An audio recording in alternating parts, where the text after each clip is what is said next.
Hi everyone, just a short introduction before I get to my discussion on Syria. My name is Crystal Herber, coming to you from my hometown in Oklahoma, but I live in a suburb of Kansas City on the Kansas side. I work as a first responder full time for a medium-sized municipality, and like many of you, I'm a part-time student. So now to the matter at hand. Syria presents a unique set of challenges to the nations of the world, and based on the past decade, looks to be the stage for the next series of major military conflicts. What began as a civil war involving President Assad and his detractors has metastasized into a multiple nation, multi front conflict. As Dr. Anthony Sesla mentions in his article in MCU Journal, Superpower Hybrid Warfare in Syria, since 2011, the Syrian civil war has produced carnage and human suffering, with more than 350,000 dead and more than 11 million refugees. The conflict has spurred regional and international power intervention.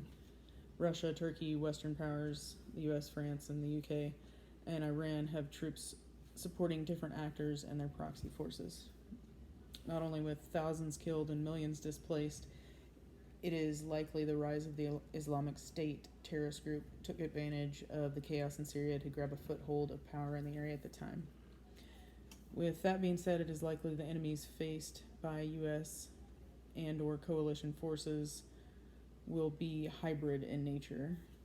Hybrid threats are broadly recognized as a distinct form of adversary that requires new countering strategies, approaches, according to Scott Jasper and Scott Moreland in their article ISIL, an Adaptive Hybrid Threat in Transition.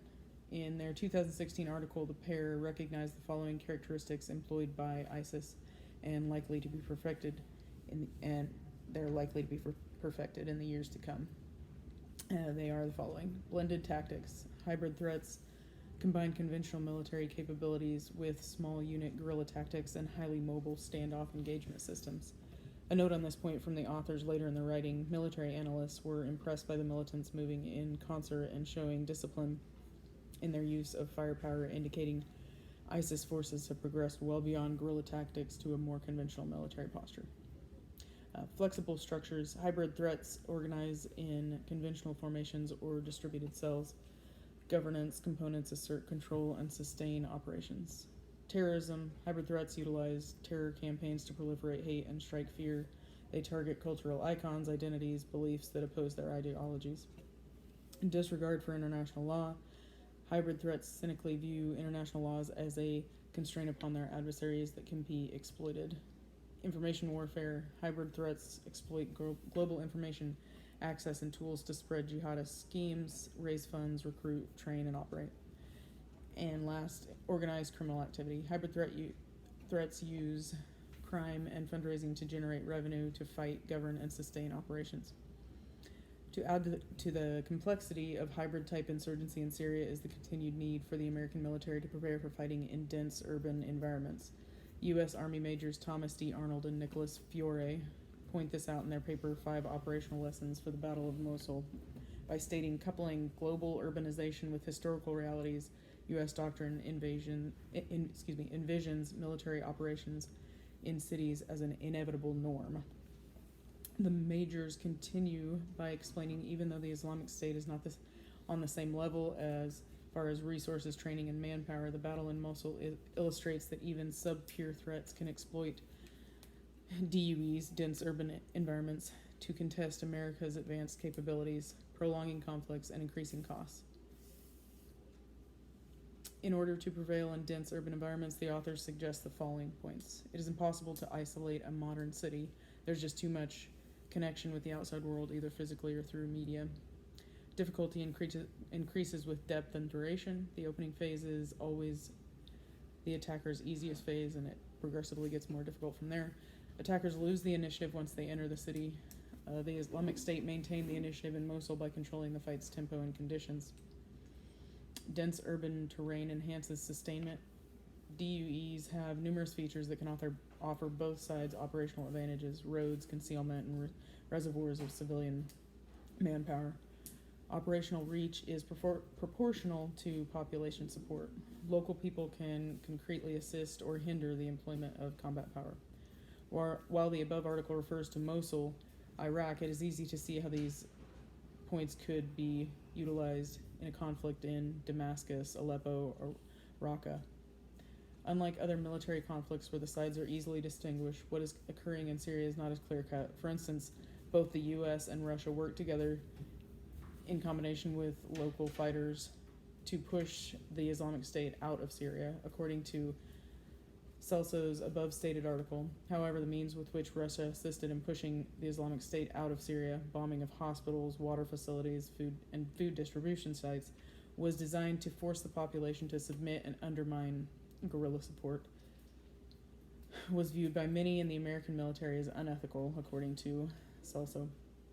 What makes this loose alliance unique is the fact that not mere months before, in early February 2018, for the first time since the Vietnam War, American and Russian forces clashed directly. A Russian-Syrian force of approximately 500 fighters crossed the Euphrates River near the eastern Syrian city of, excuse me, I'm going to mispronounce this, Deir ez-Zor, and launched an attack. The target on the other side of the river was a base for the Kurdish Syrian Democratic Forces and its U.S. military advisors, according to Christopher R. Spearin's 2018 article, Russia's Military and Security Privatization, from the U.S. Army War College Quarterly. Adding to the already complex issues in Syria, these Russian forces are not actually soldiers in state uniforms. Instead, they were personnel of Wagner, a Russian private military and security company. According to Spearin's article, this has been a common Russian trend and may have been a means for Russian officials to distance themselves from the actual battle, Spearin added in his article. As I mentioned earlier, if things continue along the same vein, it is likely Syria will be the battleground for the next major American conflict.